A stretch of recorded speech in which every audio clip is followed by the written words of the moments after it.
Hey everyone, it's Paul and Elijah here on the Think Truth podcast. We're getting ready to have an interesting podcast here, hopefully interesting, on the book of Proverbs. I guess we'll find out. Okay, so Proverbs is one of those books that, for my family, was a staple of our spiritual lives.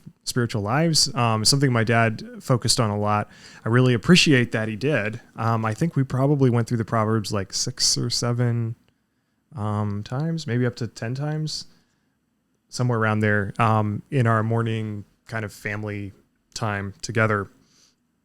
And it's a very practical book in some ways. The book is full of wisdom, but it also gets misinterpreted a lot. And I think there may be a genre problem here. And so there's a lot of interesting stuff we're going to bring up. Paul, thanks for being on here today again. And let's jump into some of these questions here. Book of Proverbs. Yeah. So I feel like we just did kind of a series of episodes on another genre issue with the book Revelation. Yeah, exactly.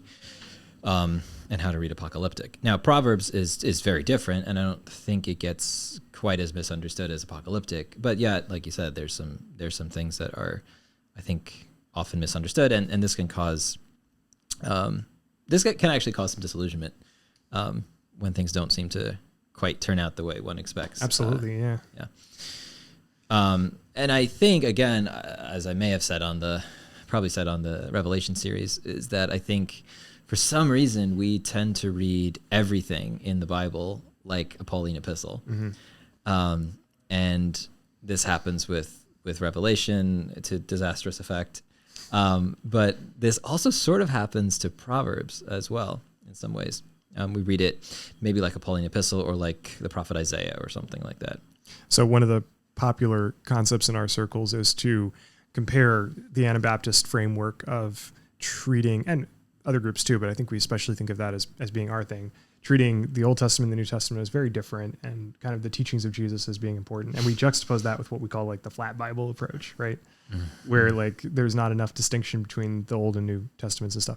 I think ironically, we absolutely can be guilty of our own flat Bible approach. I think one could use that term to apply to what you're saying, where you look at scripture and you try to think like, how can I apply that? How can I get to the practical stuff in my life and quick, be able to use the scripture somehow. Or just think that Proverbs is meant to be very practical, obviously, but more so than But you kind of need to understand what it means. Yeah, you just gotta be careful because not all practical things work the same way, right? Like my computer is very practical, and so is my kitchen stuff, but in very different capacities. Like one would hope.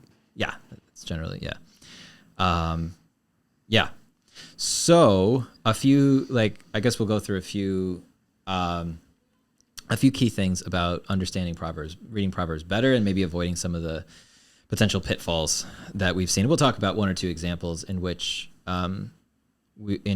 people have kind of hit the rocks a little bit with reading Proverbs, which is kind of part of what prompted this episode. Yeah. Okay, so just a few basic things about the book of Proverbs, and that is when we think of Proverbs, we often think about the seemingly the actual Proverbs, like the kind of random pithy sayings. Yeah, the sort of what almost strike me as almost random sayings that are just like, better this than that, and you're like, okay, fine, and then it's like something else, and there's no like flow, not much really of flow of thought. It's more just a collection of sayings. And that does make up the bulk of the book from chapters like 10 to 30 or 29, 30 basically.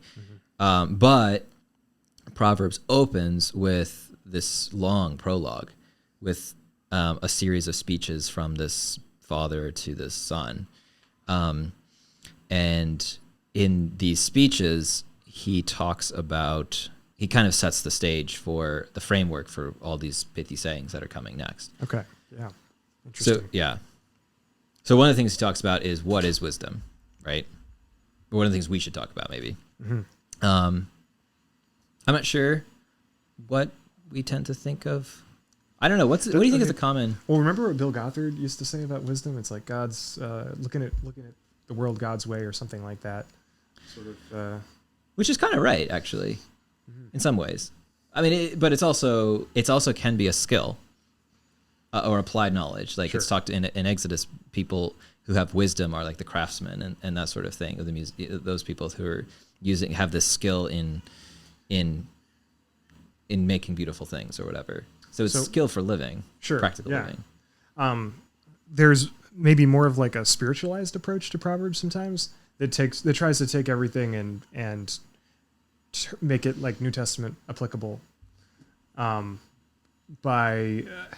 sometimes might be guilty of missing the point of the proverb because you don't see it as just like, this is like ways to live life in an effective way or something like that.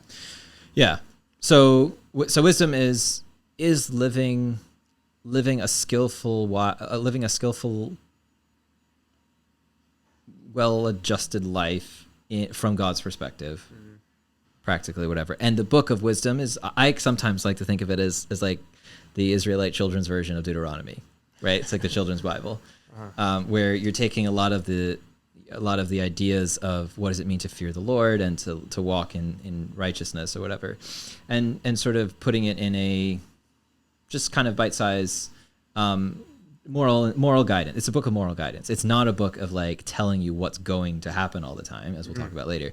Yeah. But it's a book that says, hey, this is the right way to go, in various practical ways. So one of the things that's really interesting about the prologues is that the idea of wisdom being built into the world. So in Proverbs 8, I believe, is where the big section on where wisdom speaks as this woman who she speaks as an attribute of God, essentially, that God used wisdom to create the world, right? That she's part of creation is sort of fashioned through her, and it works in accordance with wisdom. And so creation, so the ideas of Proverbs is that the world, this is describing how the world works, because threaded through the created order is God's skill and stuff like that, right? And so you, by following the fear of the Lord and walking in these ways, you're going to be living in accordance with the way God set the world up, right? And we'll talk about what I think is where I think we need to, Proverbs needs to be juxtaposed against some of the other wisdom books, is that Proverbs, I think, takes a perspective of the world as God created it to some degree.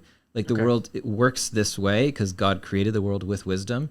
And if you walk in wisdom according to God's created order, this is how you should live, right? But it doesn't quite as much take into account the world as a fallen. I mean, it does. Things gone wrong. Yeah, exactly. I mean, it does somewhat. We'll talk about that. But like, I think the emphasis is on this Proverbs 8 perspective of this is how God wove into the fabric of the world. He did it with his wisdom and skill. And so if you if you're lazy or whatever, you're going to reap what you sow, because it's God's world you're living in. And so things are just not going to turn out well if you kind of violate the created order.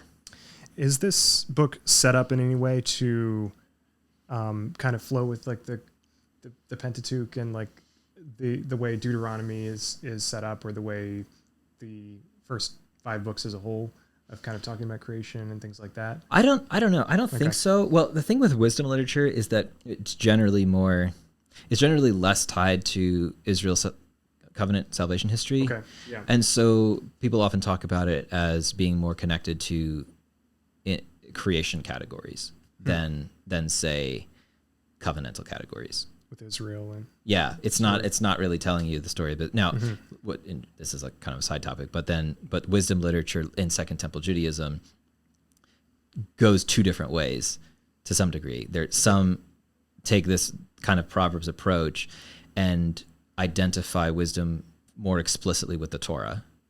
So you have that approach, and then there's another approach of kind of melding wisdom a bit more closely to future apocalyptic, redemptive, historical kind of future oriented approaches. I see. But in Proverbs, you don't really have much of either one. But what you do have that's similar to Deuteronomy, and this is where I think there is some connection, is in this idea of walking in the fear of Yahweh, which is the foundation of wisdom. If wisdom's built into this is part of you're supposed to live your life in a way that accords with the way that God created the world.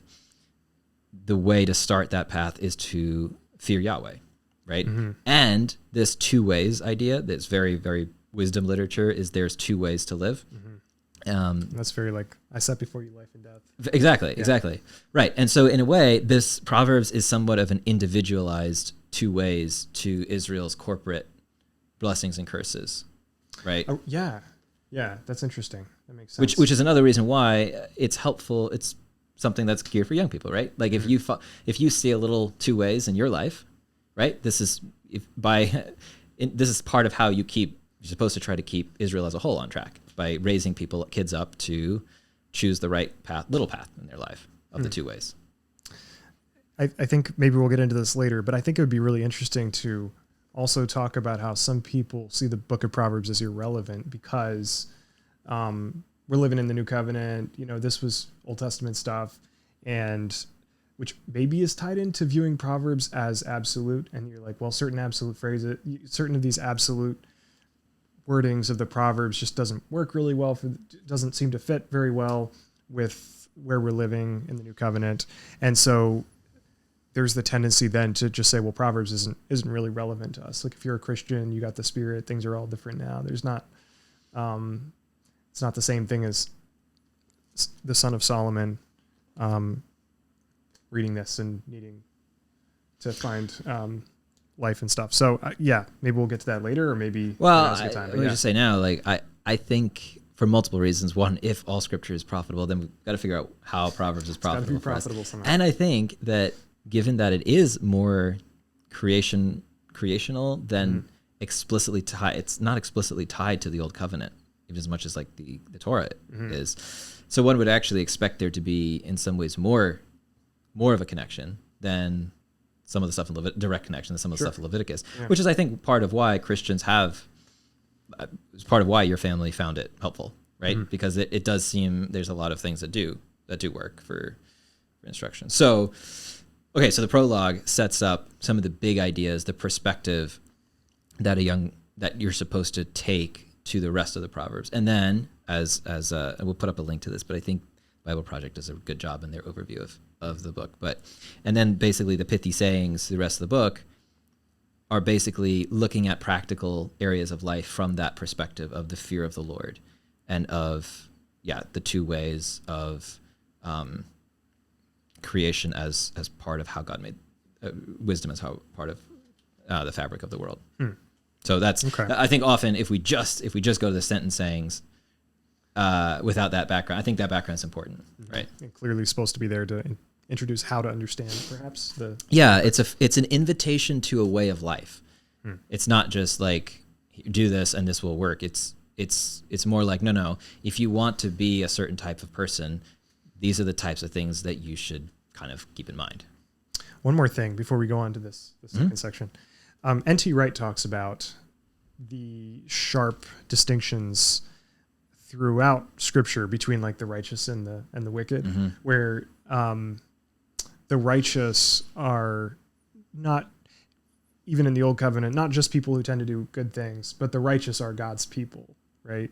And so the righteous are the people that inherit the earth. The righteous are the people that have access to God's covenant promises and stuff. And so that's sort of another link, right, between Proverbs and the rest of Scripture is that Proverbs really does talk a lot about in stark terms, about the righteous versus the wicked and the ungodly versus the absolutely godly. And the assumption is that this is, though it is more creational or whatever, that it is written for or compiled at least for Israel, right? The people who fear Yahweh, not just are God-fearers in general, but who fear Israel's God. Yeah. Okay.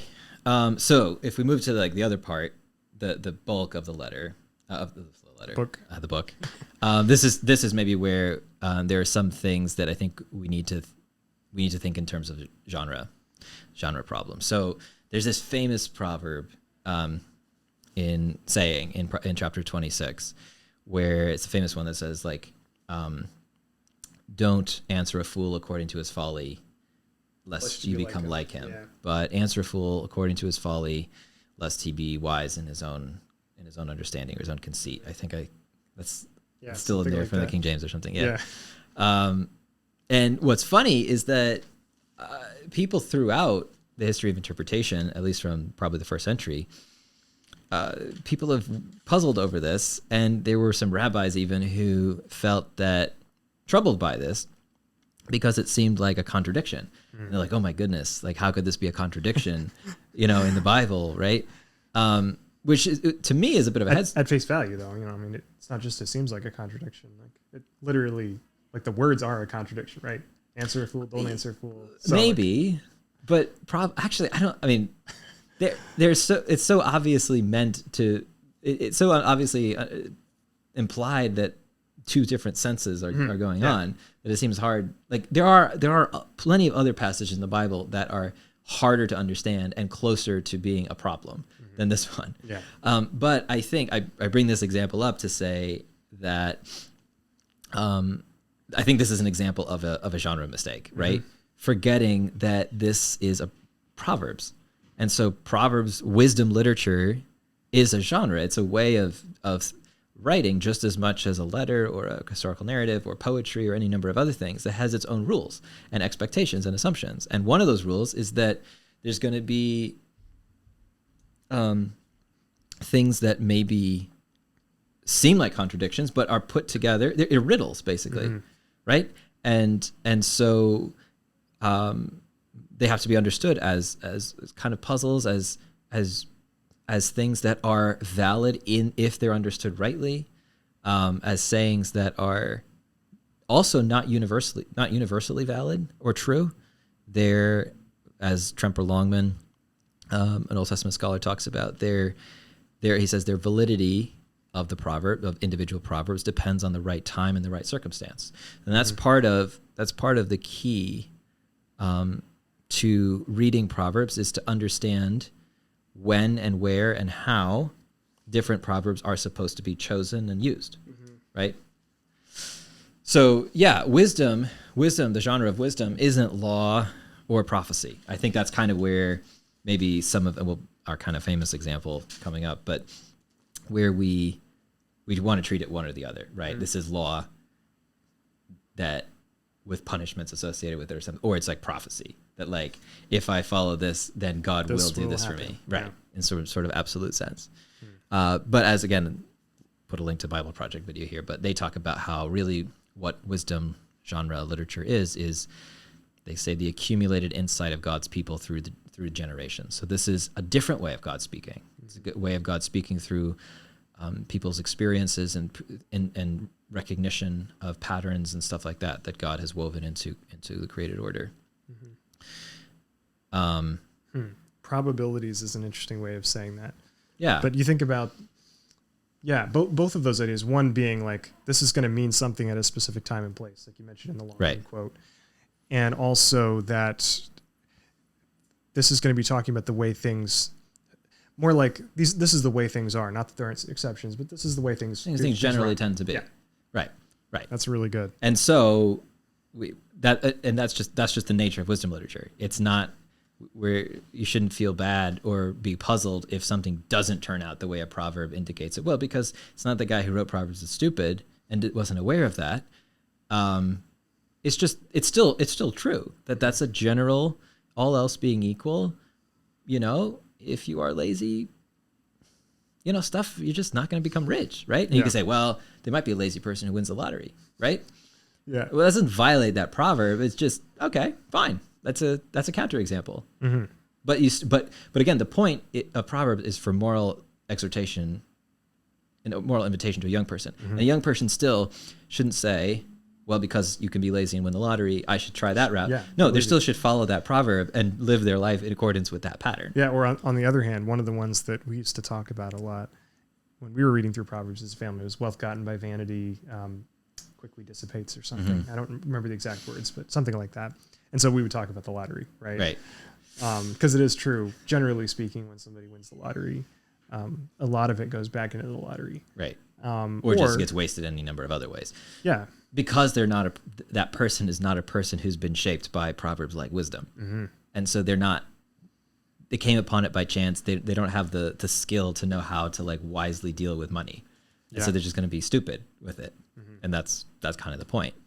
But it's probabilities. It's not absolutes. Yeah, it's good. Yeah. And we can talk, we'll bring up in a minute a couple of examples of how the Proverbs itself hints at this, right? Within the book. Okay. Maybe we should talk a little bit about that, and then we talk about our train up a child example. So Proverbs 15, if you want to go, Proverbs 15:23.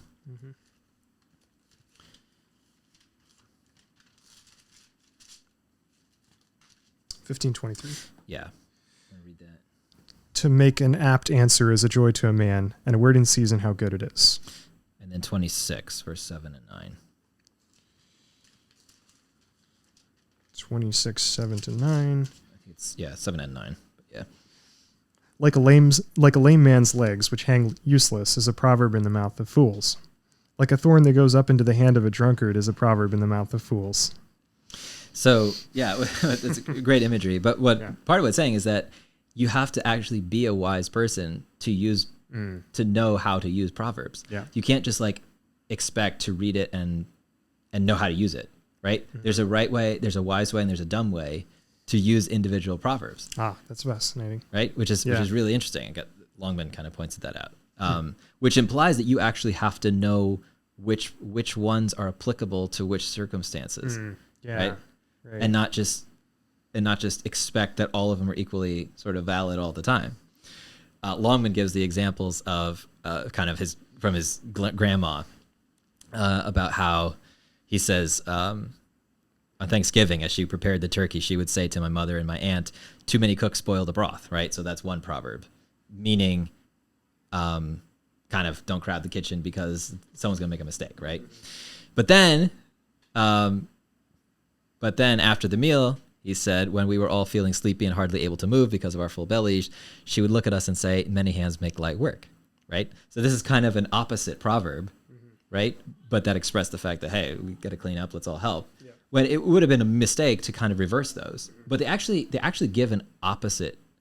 They're kind of giving opposite advice, right? In one similar but opposite. Like one of them is saying, hey, there's a certain number of people for certain jobs that actually is a hindrance. And the other one says a lot of people in a job is a good thing. It just depends on what the job is. And you can't and just a wise person knows when to plug those in. Exactly. So it takes skill. It takes skill to even know which proverbs to use when, right? Yeah. There's also Do you want to talk about train up a child now? Sure. Yeah, let's do that. Actually, right before we do that, an interesting thing, because you mentioned the fools. Well, we mentioned a couple verses here that talk about the Proverbs being used in the mouth of fools. And one thing I always thought when reading the book of Proverbs is it was hard for me to identify with like the bad guys because they're so bad. Right. They're almost comically bad. Or like the lazy person or whatever is always like the worst. Yeah, he's like example. A real stereotype. Can you talk a bit about how the good guys and the bad guys are supposed to be viewed and applied to us? Because somebody's got to be like really foolish to look like the fool. Yeah, exactly. Yeah. But that doesn't mean you could just like overlook the verse because no, that doesn't apply to me. Right. Because this is very two ways. So wisdom literature is very dichotomistic. There's the good path and the bad path.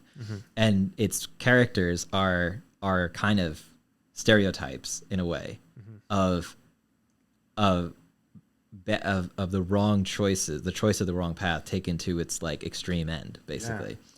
So that not so that you feel like when you see the verse about the fool who can't even like bring his TV dinner to his mouth or whatever, that you're like, well, I'm not that guy, so I don't have to worry about it. But more like, wow, this is the type of person that I'm tempted in the small way, maybe to go down this path, but this is the path of that chap, right? And that's not the guy I want to be, right?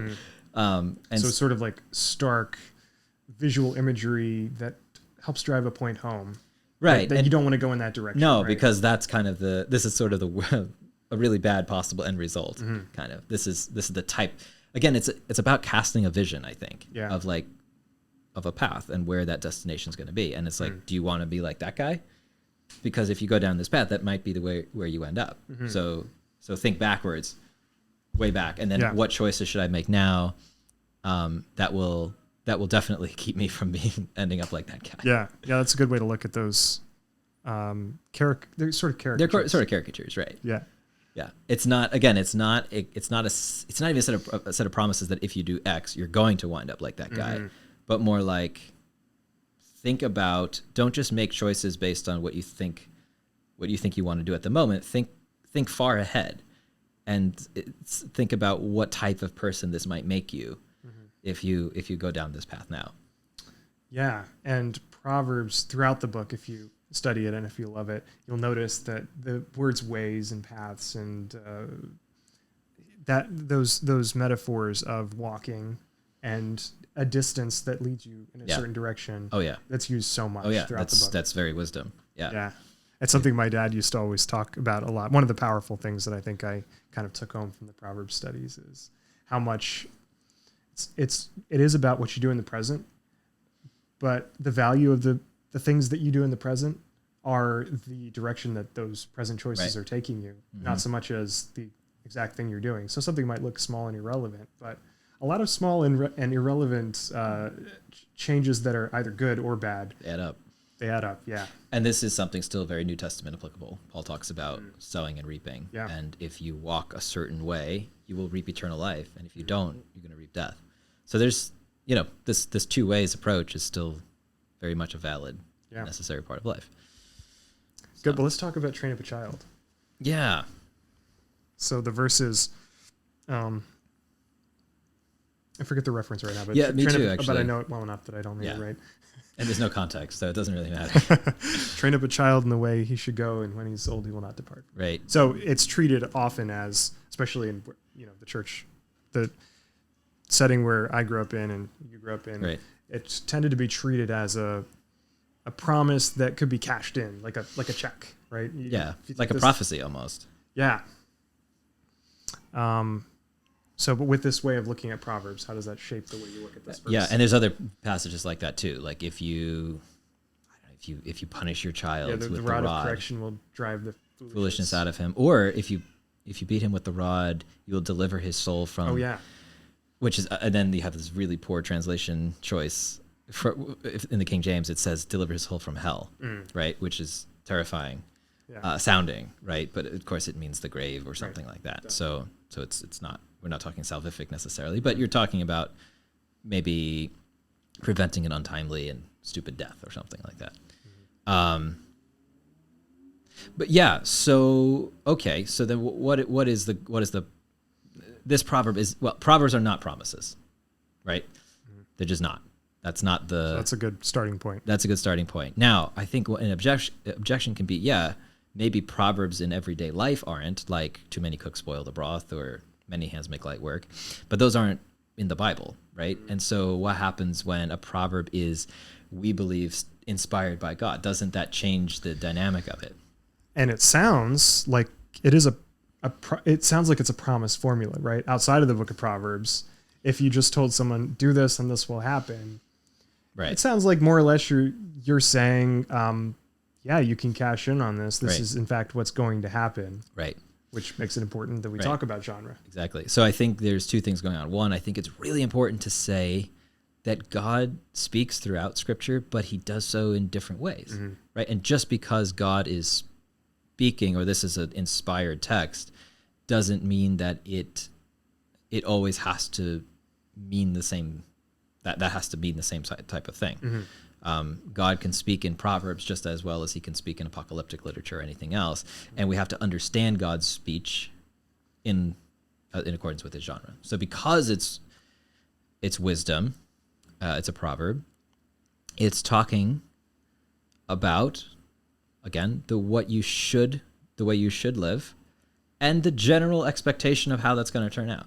Right.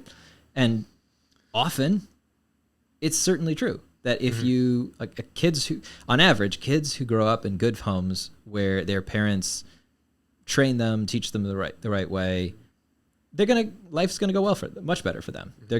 And those things are gonna stick. Yeah. Right. So many of the problems that we see in certain parts of our society are often caused by kids who don't have parents in their lives that train them well. Yeah. Right. So that proverb is, or kids who didn't receive like pushback for bad behavior. Right. Which no Proverbs consequences. talks a lot about that. Right. There's got to be punishment. Yeah. Right. Okay. So on the one hand, some people who heard the teachings that took these things like talking about the route of correction is a good thing and stuff, being a very formulaic. Some of the people who heard that message and were like, that didn't work out well, are quick maybe to reject any idea of any sort of punishment for wrong behavior. Right. Like, let's just speak positive words over Right. our children. Right. The Proverbs is for the old covenant people. Right. So if we're taking a balanced genre specific, informed kind of take on Proverbs, we can say, I think what we're saying here is you should be getting something from this. It's Absolutely. not irrelevant. No, it's very relevant. But it is general, and it's a two-way sort of message. And, it's the one, all things being equal. Yeah. And it doesn't, the nature of these pithy sayings is that they don't unpack all the nuances and all the what if scenarios, right? Yeah, so right. it's not talking about the more correction, the better, or something. Or it's not talking about the fact that, hey, the kid has a free will too, and there's other influences potentially from the outside world that can corrupt it, but it's just not talking about that. Yeah. Right? Those are all things that are true, and the author or authors of Proverbs are not going to wouldn't disagree with that, but that's just not the point. That the proverb is a pithy saying that you're supposed to keep in mind, maybe when you're as a father tempted to just like, I'd rather bad behavior go. Yeah, whatever. And then you think of this passage and you're like, wait, I'm not gonna be doing my child a favor long term if I don't train him up right now. And that passage goes very much in line with Deuteronomy, the idea that parents are supposed to teach the Torah to their kids day and night, right? Where they sit in their house and they walk by the way and all that kind of thing. Yeah. So that this will be in them and stay inside of them. Did you memorize Deuteronomy 8 when you were a kid? Side note. No, I don't think I did. You? I think I did. Okay, yeah. Good. Oh, back when we used to do family verses and songs. Nice. Yeah, we memorized Deuteronomy 8. Yeah, we should pull it out and play it on the podcast someday. Shouldn't do that. Okay. Yes. Yep. Yeah. So most of us, I think, would understand that. I mean, there's tons of other proverbs that we know there's counterexamples to, right? There's proverbs. A really great example is a gift in hand. What does it say? Something about a bribe. Like wherever the gift turns, it produces good, or something like that. Or what does it say? Wherever a bribe in the hand is beautiful, wherever it turns, it makes friends or whatever. Something right? like that. And you read it, and it's like, whoa. Which is true, largely. But that's not supposed to be. That's not necessarily an encouragement to go and bribe people. It might be more of an encouragement to avoid being.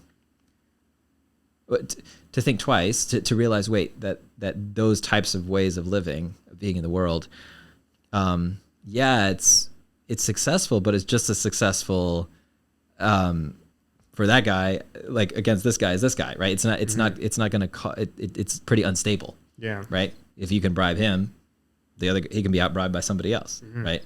So don't rely on that approach to life, right? But talk about a problem if you see each proverb as sort of as an absolute statement of the way things always are, or whatever, the way things should be, even, that's going to be a problem. Yeah. Yeah. And we could go on and on about proverbs that don't always, quote, come true. But I think saying come true is the wrong formula to use after Proverbs don't, quote, come true. They are that prophecies come true. Yeah. But proverbs don't come true. Proverbs tell me how I should generally guide my life. Would it be a helpful way to think of it maybe as almost like a grid, like a mental grid that you place on life, where sometimes like a heuristic. Sometimes life isn't as clear as it should be. Right. You see, people who aren't doing what's right seem to prosper, and people who are really trying to do what's right, life isn't really going that well for them. Or you can't see the future, and so you just see sort of things right the way they are right now. And so it's like a grid to place on decision making, where you're like, things aren't clear until you put the Proverbs grid on it, and then you're like, oh, right, okay, yeah, yeah, right, yeah. There's a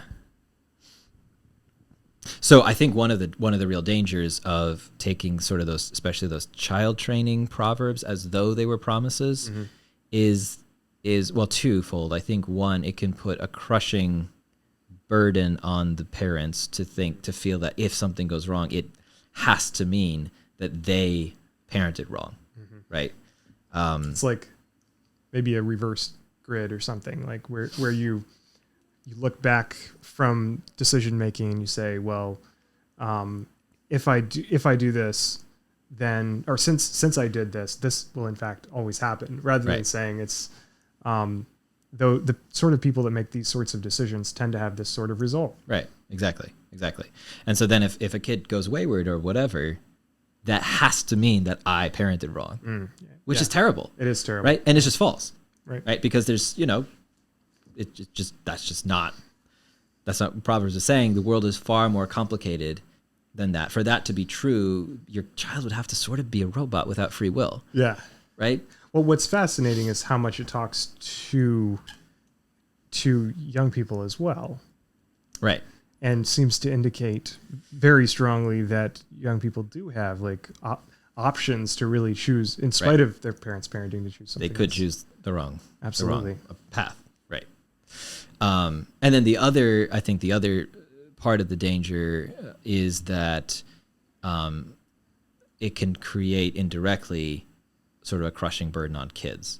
So like if the parents really think they had better parent perfectly, they may stifle their children or just over correct them or any number of things to try to make sure all the foolishness is beaten out of them or something like that, which really can backfire, right? Yeah. For good, it's done for good intent, but it's a misuse. It's a misuse of the way that Proverbs are supposed to be taken. Yeah, that's good. Proverbs is often kind of stereotyped as having an overly kind of simplistic and optimistic view of life. Kind of, and that is the dominant note, that if you kind of live in a good way, things are going to go well for you. And so if you're not lazy, you're going to be rich, or if you walk righteously, you're going to have a lot of money, you're going to have a great wife, whatever. And if you walk in the way of the wicked, you're going to you're going to be gunned down very early in life, or any number of other things. So you just get this picture that, oh yeah, like the guy, what does it say? He who hardens his neck against reproof will be destroyed suddenly without remedy. Right. It's just bam. Right. And these proverbs about long life for righteous living. Right. And of course, so that there's a lot of that. Right. And again, those are proverbs. Those are largely true, but not always. But then there are these what Bruce Waltke calls, another Old Testament scholar calls, counter proverbs. And I think it's important to think about some of these. So I have a list of a couple here. So these better than proverbs. So better is a little with the fear of Yahweh than great treasure and trouble that comes with it. Or better is a dinner of herbs with love than a fattened ox and hatred with it. Better is a little bit with righteousness than great revenues with injustice. So these proverbs actually try to inculcate into a young person the idea that sometimes they actually may need to make a choice between sort of material prosperity and righteousness, which is different from those other proverbs that seem on the surface to imply that if you live, that you'll never have to make that choice, that if you live righteously, you're just going to be wealthy, right? Which is interesting because that shows that even within the book of Proverbs and the more old covenant framework of more material blessings, they still had the concept of like, there's suffering, there's things that happen that for righteous people that sometimes make them poorer because they chose what's right. Exactly. Things like that. And it is better to be of a lowly spirit with the poor than to divide the spoil with the proud. So if you have to choose wealth or humility, always choose humility. Because Proverbs isn't just teaching you how to get to the top, right? Or how to be successful. It's how to live in a way that's in accordance with the fear of Yahweh.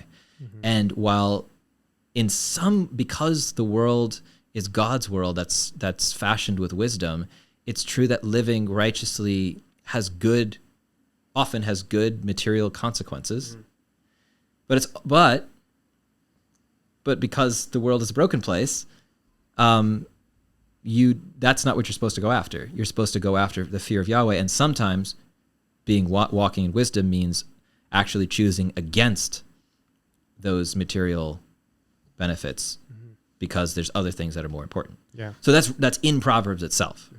A recognition that things you're calling that counter Proverbs. Yeah, Walke calls that counter Proverbs to show that they counterbalance these other Proverbs that almost soften the more black and white approach. That seem to indicate that like things always go well if you take the right path, right? So I think that's an important one. Yeah. But also Bruce Walke talks about the example of Jesus, which is a good example to think about against the book of Proverbs. Because if anyone is the wise son, it's Jesus, right? Who totally walks in accordance with the fear of Yahweh. But he never was wealthy. He was killed unjustly. He was rejected by tons of people. Like, things didn't go well for him, right? And it's not because his parents did something wrong or because he didn't walk in the right path. But because life is more complicated than that. And he chose the way of the fear of Yahweh. This is a reminder that, again, the Proverbs can't be taken as just strict promises, because if that's the case, Jesus, how do we account for Jesus, right? Yeah. Which is really important. But also, I think the book of Proverbs, like all the other statements of how calls to life in the Old Testament and the New, there's a sense in which that vision of the good life being the result of walking the path of righteousness, there's even hints of it in Proverbs that some of this comes to fulfillment in an afterlife. Proverbs isn't like super clear on it, but there's a few weird hints about in the path of righteousness or of the fear of the Lord is no death, and things like that. And so, especially from our perspective as New Testament believers, but also there in Proverbs, that there is some sense in which the great vision of the two ways of Proverbs is something of a promise, if it's extended beyond this life and into the resurrection. Yeah.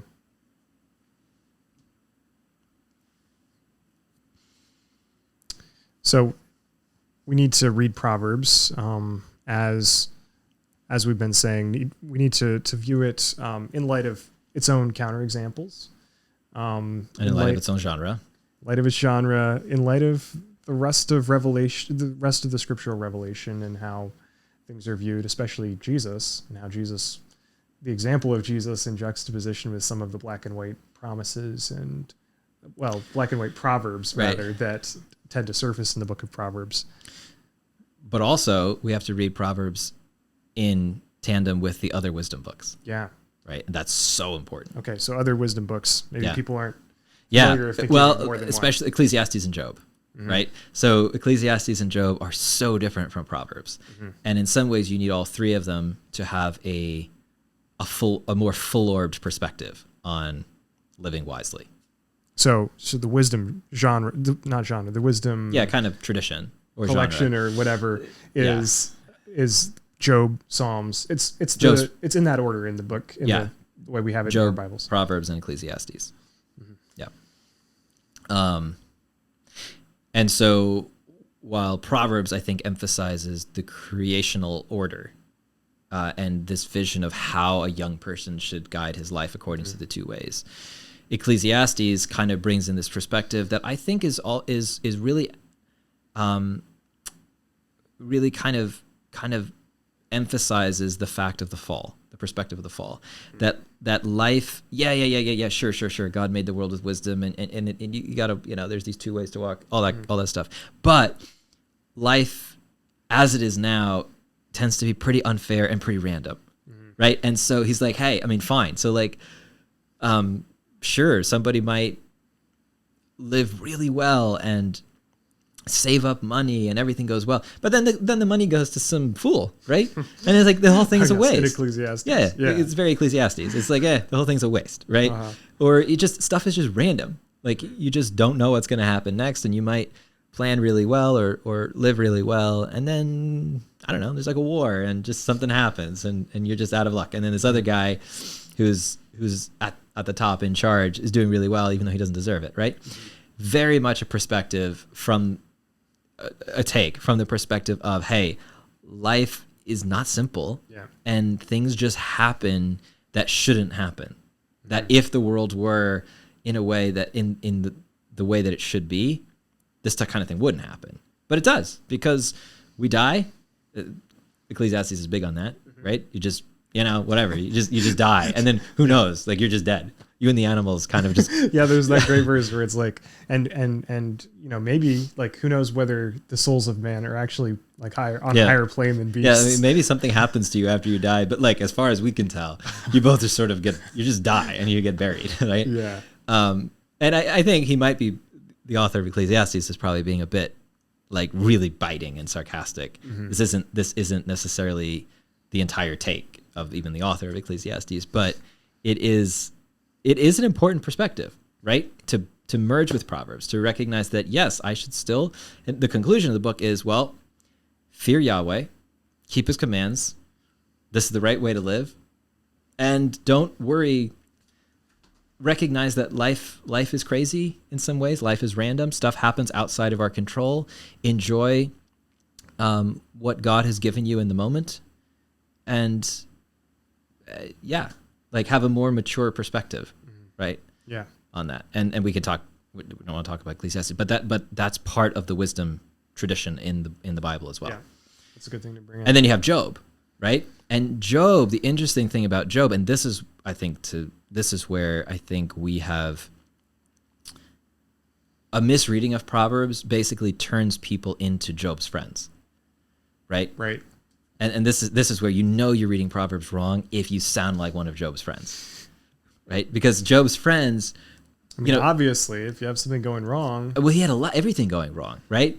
And so if you're sort of sitting there with boils and all your family's dead and all your stuff is gone and God's far away, well, from their perspective, because you reap what you sow, and you're reaping that must mean you sowed some pretty bad stuff, right? And that they've kind of taken a Proverbs as universal promise kind of mentality, and missed the big message of Proverbs is that, in a sense, I actually think this somewhat ties into Proverbs 8, the idea of God making the world through wisdom, right? And what God does to answer Job is God doesn't, famously doesn't tell him why he's suffering or anything like that. What God does is just give him this big kind of IMAX tour of the universe, and is like, hey, I made that. Like, can you help? You wanna sort of give me a hand? Can you like explain some of this? And Job's just like, I'm gonna take my 3D glasses off because this is insane, right? And God's like, yeah. So I built the world through wisdom, right? The world is a really big and complicated place. It's way bigger and more complicated than you can think, and so you cannot you can't distill wisdom into something that you can completely understand. God's wisdom is genuine. If God made the world with wisdom, that means it's very, very complex, and only God can fully understand the reasons why everything happens all the time, right? And interestingly, all Job and his friends all seem to think more like we should be able to either hold Job to something that went wrong or hold God. For Job, he's like, we need to hold God. I think God is doing something wrong. And God's like, actually no. He's like, you haven't done anything wrong to Job. He's like, and I haven't either.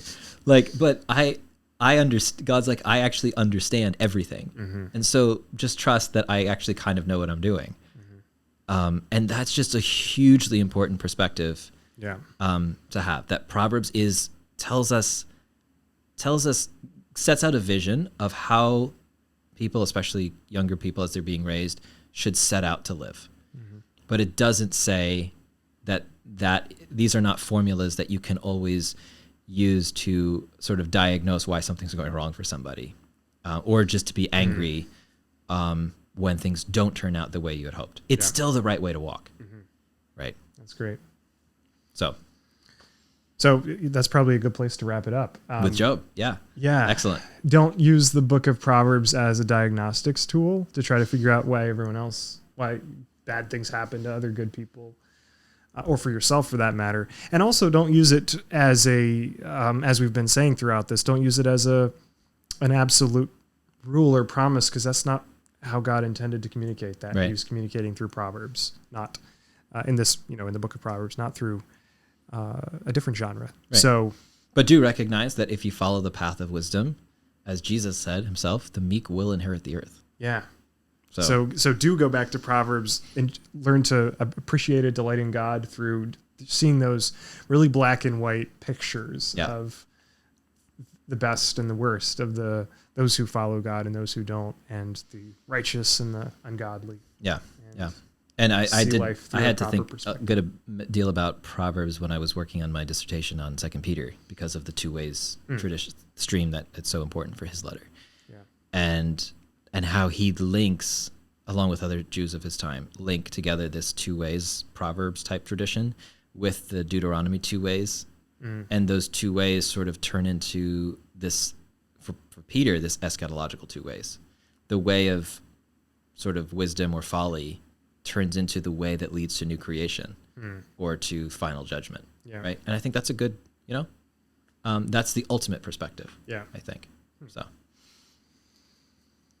Good. Well, thanks for coming along with us on this little journey through Proverbs and trying to think more biblically through what the book of Proverbs is and how we should view it as Christians.